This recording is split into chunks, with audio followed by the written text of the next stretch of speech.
So we're going to talk about the basic inyonim of the Seder. So everybody knows that we're like this. We're commanded this at the Seder night is commandments, which is min haTorah, that the Torah commands. There are things we observe that Chachamim enacted, and then there are minhagim, and they number over 100 things that we do at the Seder. We count all of them. Now, the things that are commanded in the Torah itself. Nowadays, there's no Korban Pesach. So nowadays, what we're left with is matzah, eating matzah, and telling the story of Yetzias Mitzrayim, and some say third mitzvah, praise and thank Hashem for Yetzias Mitzrayim. What do we have midrabanan? Midrabanan basically is the 4 cups of wine and eating morer. When we had a Korban Pesach, morer was mandated from the Torah itself. Now, morer is midrabanan, and leaning to the left, and many other enactments, and hundreds of minhagim, not hundreds, but many scores of minhagim. Now, why do we eat 3 matzahs? Everybody knows why we eat 3 matzahs. So why do we eat matzah altogether? We know the story. They left in great haste. It wasn't time for the dough to rise. And so therefore Hashem says, remember this forever. You're going to eat matzah the Seder night, the day they left Mitzrayim, and you will not have eat chametz, own chametz, etc. Why do we have 3? Where do we get 3 matzahs from?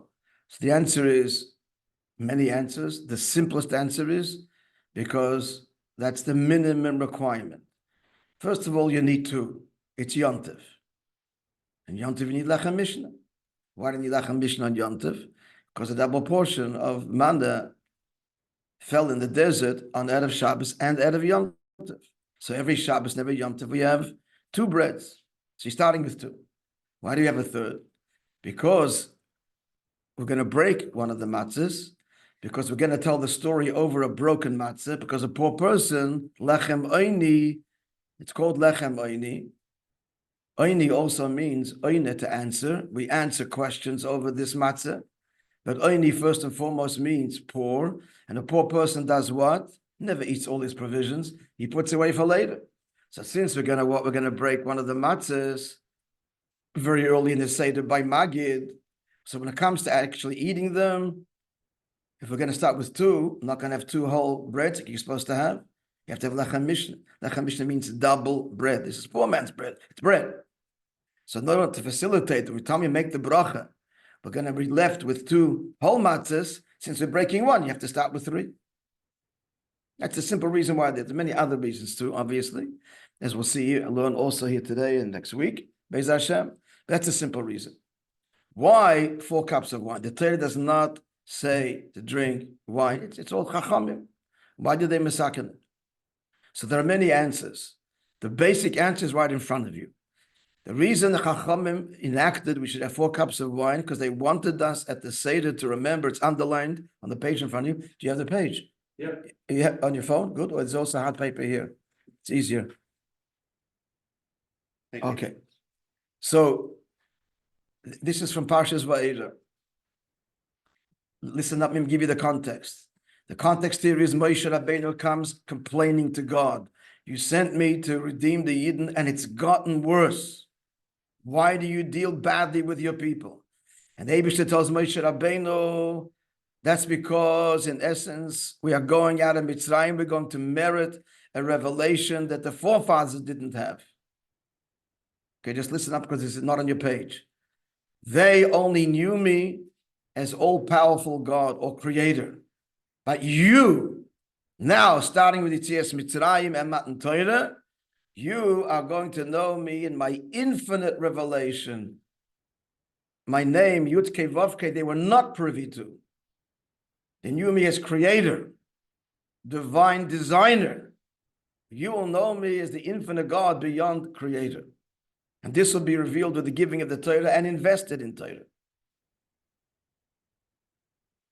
And tell them, God says to Moshe Rabbeinu, look now, the underline, tell the Yid, Vaytzeisi, I will take you out. I'm just reading the translation. Vitzalti, I will save you from Vagalti, I'll redeem you. V'lakachtin, I'll take you from me as a people. See that there? So the Chachamim came along and said, these are very, very important expressions. We want to remember them at the Seder. How are we going to remember them? 4 cups of wine. By having 4 cups, not a bad way to remember something, huh? 4 cups of wine. I said, by the way, b'derech hatzachos, like in a bit of a humorous way, how are the Jewish people born? How does it all start? It's right here in this verse over here.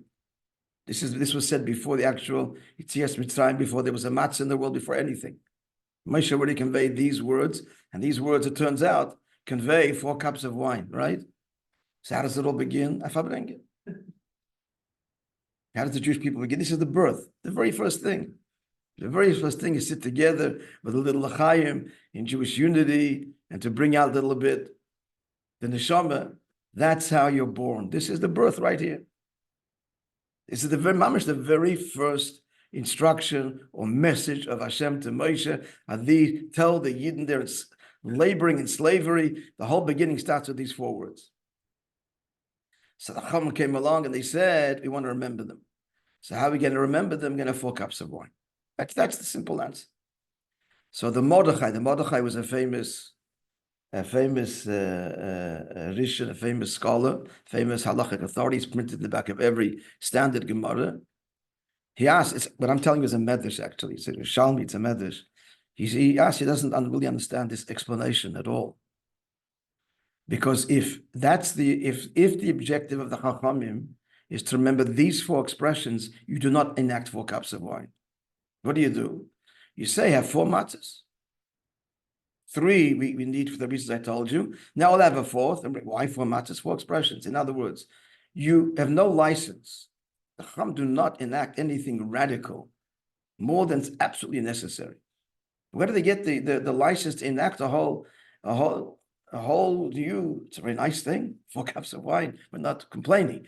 But how's it justified by these four words? They're important. So 4 matzahs, you remember them. And therefore he suggests the 4 cups of wine are actually for a different reason. And he gives an answer that makes sense. Because in 4 places in Tanakh, it talks about a cup of salvation. One of which we quoted Havdalah, Every Havdalah we say, I'll pick up. Look in the footnotes at the bottom of your siddur. It's a pasuk. And throughout the entire scripture, there are 4 cups of salvation. I understand. If you want to remember the expressions throughout the whole Tanakh, they talk about a cup of salvation and tonight's salvation, and the context there is a cup, so 4 cups of wine. Not this. Another answer is about Parah at 4 cups. It mentions that the whole thing started with the Yosef cup. Anyway, there are other explanations that are offered that will explain why wine. He says, I don't understand this explanation. And it's the most classic. It's Vita Shalmi. It's from the Talmud. So he gives another answer from another source, indicating that this is like an additional answer, but it can't be the primary answer because it doesn't justify 4 cups of wine. We're going to explain why yet. We're going to explain why these 4 expressions have to be one. Explanation, my dear friends, is as follows. First, by prefacing another question which you're all familiar with, and the answer, so we'll say it very briefly. It's a question the Alter Rebbe asks in Tanya, why did the Jews leave Egypt in such great haste? So the pasuk tells us the Egyptians were urging them, leave, leave, leave. So they left hastily. There wasn't time for the dough to rise, and hence the whole chametz matzah is born. And we're told to remember that forever and observe it for 7 days, 8 days. So the Alter Rebbe asked in Tanya, okay, the Egyptians are asking to leave, so they'll go when they're good and ready. Could answer 2 words. All right. When we are ready. It's a question of 2 hours. 2 hours later, the dough is, what an easy Pesach it would be. We didn't have this whole chametz matzah thing. So what are they running out for? Alter Rebbe answers, it wasn't because the Egyptians were urging them. They had to go for themselves. Had they stayed a moment longer in the spiritually polluted and corrupt environment of Mitzrayim, they would have refused to leave. We ain't going. And as you well know, 80% already said they're not going. 80% of the Jews did not leave Egypt. And why should they? Life was good. It's a year already. The plagues are over. The Egyptians are their best buddies. And they're being told where we're going. What was that again? A desert? To get what? The Torah. How many commandments again? No, thanks. No, thank you. And Moishe Rabbeinu is a stutterer. What's he saying? We don't understand what he's saying. They finally figure it out. We're going to the desert. Vuzukte, vuzukte. Somebody said with the desert, the Torah. Insanity. In desert. The whole people, young, old. This is madness. This is wrong. They actually felt this is Mishugoyim, following this guy. You're crazy. 80%, he's crazy. He has fantasies. Shigyonis, mishigas. Life is good. We're staying. And they did. The 20%, they're on the hair. So when the time came, the 15th of Nisan, ordained by Hashem, already before creation, Hashem tells Moshe Rabbeinu, get them out now, or these people will refuse to go. That was the reason for the rush. Now, to explain a little bit more detail, so we all know that this ties into Purim, the 50-cubit high gallows that Haman erected. I think we spoke about it. Not this year, last year. There are 50 levels, my dear friends. 50 levels in holiness and 50 levels in unholiness. And at each extreme is a point of no return. If a person reaches the 50th level of Kedusha, this man cannot sin. This person can't sin anymore. He's all God's. The person reaches the level, God forbid, the 50th level of unholiness, the person can't do mitzvahs anymore. Gone. Why 50 levels? So you know the answer. We have 7 emotions, friends, which is why you wind 7 times. Our 7 emotions are a reflection of God's 7 emotions. Love and fear, etc. 7 in total. All the emotions are interwoven. If you love something, you're afraid to lose it. If you fear something, you love to be far away, and so on. So what the emotional makeup of a person is what? 49. If you break down all the 7 emotions, reflective of the 7 days of creation. So if I've corrupted all my emotions, I'm loving the wrong things, I'm afraid of the wrong things, but the core I, that's the 50th level, is still innocent. Yesh tikva. I can be involved emotionally in wrong things. I'm afraid of the wrong things. I'm afraid to lose my money. He's emotionally completely entangled in nonsense. But if the pintle is still there, we can rehabilitate. But if God forbid he's darkened, the core I has been submerged in materialism, there's nobody to talk to. And that's the point where there's no redemption, that soul is done with. Come back again, reincarnated, and try again. That this lifetime ain't going to work. And the same is also true the other way. 50th level of holiness. A person he loves Yiddishkeit and he's in awe of it. He gives all of his emotions to Judaism, but this core self still remains me. He could still sin.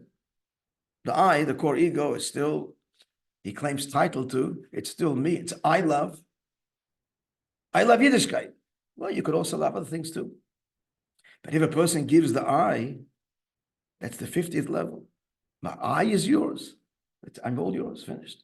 That's the ultimate level of attachment to God. And Moishe Rabbeinu achieved that fully on the day of his passing, which is why he dies on which mountain? Har Nevo, Nun Boy. 50, there. That's where he reached the 50th level. So this was the moment of Yetzias Mitzrayim. They're just on the precipice of the 49th level to the 50th. They didn't leave Egypt. They allowed themselves to be taken out. That's what happened. That's what the great haste. And this is reflected by matzah. Matzah is poor man's bread. There's no taste. It's impoverished. It's the simplest food possible. That's symbolic of the Jew. They didn't go out of Mitzrayim out of feelings of love and reverence and excitement. Not at all. They were in 2 minds about it. Okay, we're going. Matzah is made quickly. Good, it's to be rushed. That was their whole. It's a reflection of where the Jews were then, intellectually impoverished. Ein oni ela badas. Who is the poor person? It's here. You can have $1 billion and you can be a poor, miserable wretch. Because here, he's not satisfied and he's entangled in the wrong thing and everything pisses him off left and right. He's miserable to hang around. And a person can have very little He's a rich man, a broad mind, and he's a pleasure to be and embracive, and he's rich. It's all here, all rooted in emunah and so on. So poor man's bread is poor man's bread. Again, they were just on the brink. That's the matzah thing. And that was the moment of Yetzias Mitzrayim. Now, what's the big celebration of Yetzias Mitzrayim, my friends?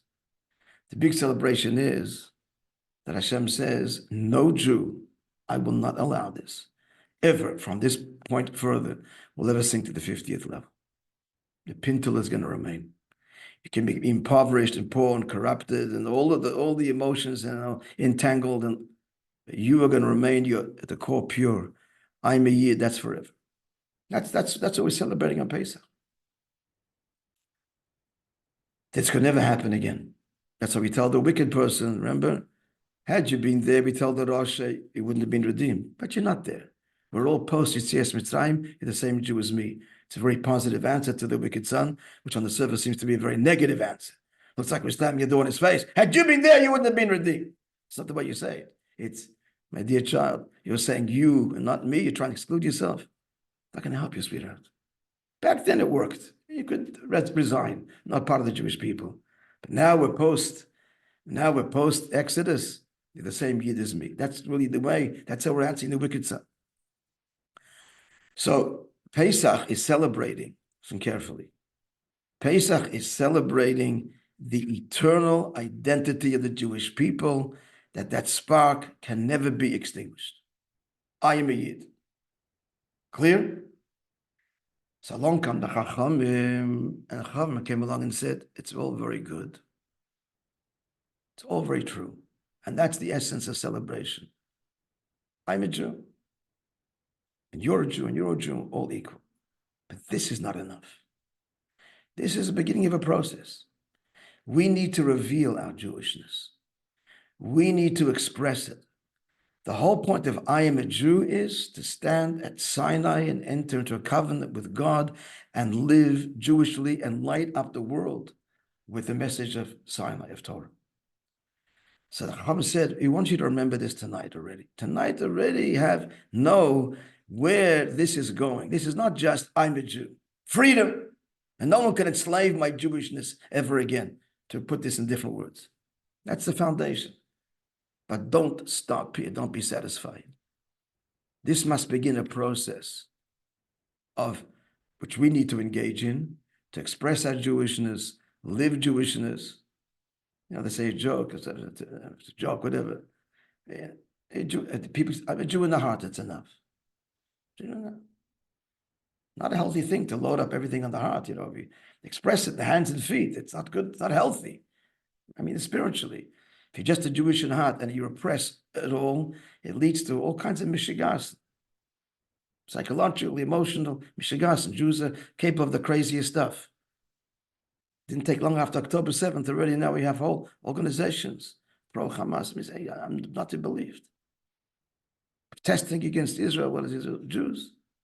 Because when you're a Jew in the heart and you don't live it and express it, you do crazy stuff.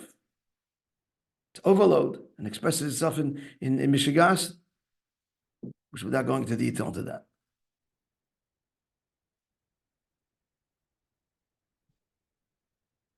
So again, what the Chacham coming along to do?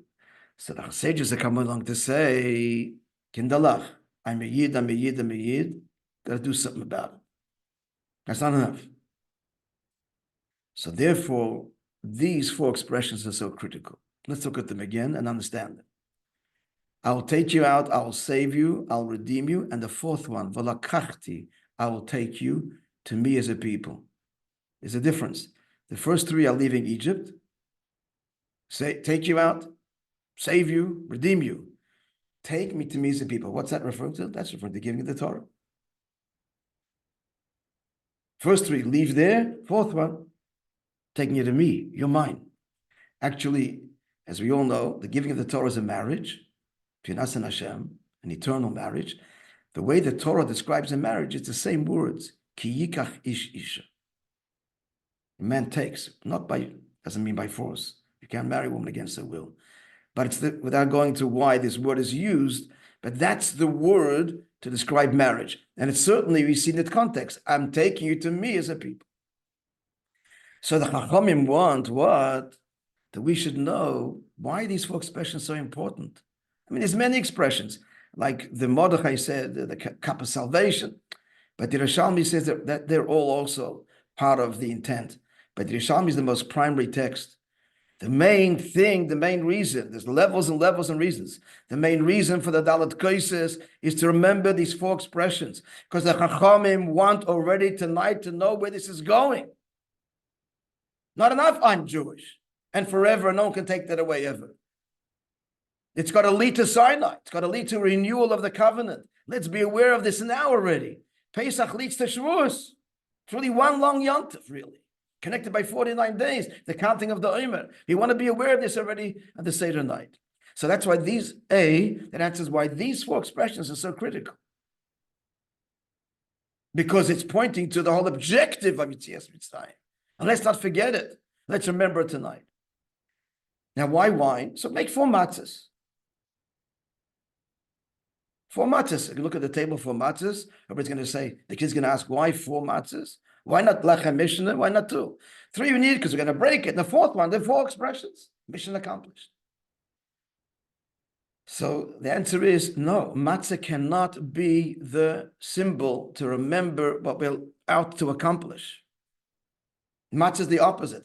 Matzah describes what? Birth. You have a choice in your birth, it happens to you. God took us out of Egypt. The only choice we had was we allowed ourselves to be taken. Where were we spiritually then? Like matzah. Impoverished, not inspired, just okay. Wine is the opposite of matzah. Everything that is a virtue in matzah is a terrible thing for wine. And whatever is a virtue in wine is a terrible thing for matzah. Matzah, the quicker, the better. Wine, the longer, the better. Matzah, no taste. You're not allowed to add any spices. Good. Wine, I don't know about you, but I look at every bottle of wine before I drink it. And I like to find that I like to see this licorice there. And it's fruity, like a dry wine, but it's spicy. You're looking for taste. Wine, you're looking for taste. Matzah, the point is, it's tasteless. Matzah is the simplest of foods, and wine complex. Complex notes of vanilla. Right? That describes the better wines. The longer it's aged, the better it is. Steeped in caskets for 18 months, and even longer. It's all the opposite. So the Chachamim said, my dear friends, you're born, my dear fellow Jews, we're born Jewish, this is the Eibishter's doing. But we need to invest in the relationship. We need to savor it, each one on their level, deep. We got to be intoxicated, love this, taste it, be inspired by it. Matan Torah is the marriage. What do you do under the chuppah? You eat matzah, wine. It's a celebration, joy, celebration, openness, texture and nuance. That's a marriage is multi-layered relationship, ever deepening, growing as you appreciate each other. Kinderlach say the sages, you've got to be part of this process, not passively led out of Egypt like a matzah. Matzah like flat. There's no dimensions, can't even hold anything. Make yourself into a vessel, savor, invest, develop. Wine's the symbol.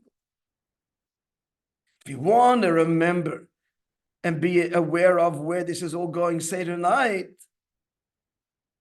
we want to remember there's 4 expressions here that lead to, we're going to go next week, revisit deeper a little bit, but understand now, leading to the 4th one, v'lakachti, we said to make 4 matzahs. And just matzahs doesn't convey this. Matzah is the Exodus state, impoverished, being taken out, whisked out, quickly before you're refused to go. The Chacham say, now you're out, we left, invest. Like a good wine, time, you got to learn, you got to savor, you got to understand, you got to feel Yiddishkeit, you got to express it. That's wine. So they had to enact wine because that expresses what they're trying to say. We're going to Sinai. This is a marriage. The birth must lead to a marriage which is full of emotion and love and appreciation, ever deepening. And why these 4 expressions are so critical. Because we can make a terrible mistake. If it was just this, we would say, I'm happy. I'm a Jew, and that's enough. I'm Jewish in my heart. That's enough. That's what Pesach will tell you. You're Jew forever. So that's the role of the Chacham to be revisited next week. A simple question I'm asking. What you're hearing now is such a critical thing. Not enough, I am Jewish. Are you expressing it? Are you savoring it? Do you understand it? Are you celebrating it? Are you inviting another Jew to join you? As it were, wine is not fun alone. Wine is not fun alone. Wine automatically makes you gregarious and social. You want to, are you sharing this? Are you a wine Jew or just a dry matzah Jew? I'm Jewish and that's it. This is very important, right? So why didn't the Torah itself mandate that? The Torah should say, Hashem to tell Moishe Rabbeinu, say tonight you should have matzah and you should have wine. No, that's the Chachamim. Why is it left for the Chachamim? Why doesn't God mandate it? That we'll see, Beis Hashem, next week. Have a wonderful day, everybody. The Jewish population that stayed was At where? the Jewish population was in the millions. Yeah, huge numbers. 600,000 left. That's 20%. Okay, so let's say about 3 million. 20%. So 3 million. So what population was that of Egypt? Could it be 10%? Maybe. Just thinking of Yeah, there's huge numbers. And I'm just wondering if because they became part of Egypt society. They died. They died. Did they die?